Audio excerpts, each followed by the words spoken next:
চল চল মা চল।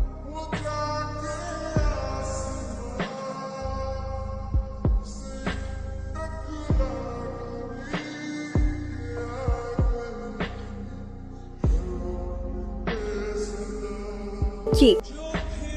মধুর ফুল থেকে দারুণ ফুল ফোটে। হ্যাঁ, তো তো বলে ফেলো। কি? আমি আবিদ, সৈয়দ পরিবারের বড় নাতি। দেনমোহর হিসেবে প্রতিটা জ্যোৎস্না রাত তোমাকে উপহার দিতে চাই।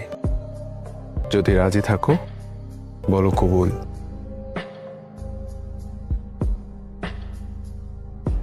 কবুল। আলহামদুলিল্লাহ। আমি লতা, খান পরিবারের ছোট নাত। তোমার মনের সাথে সারা জীবন জড়িয়ে রাখতে চাই, বলো কবুল।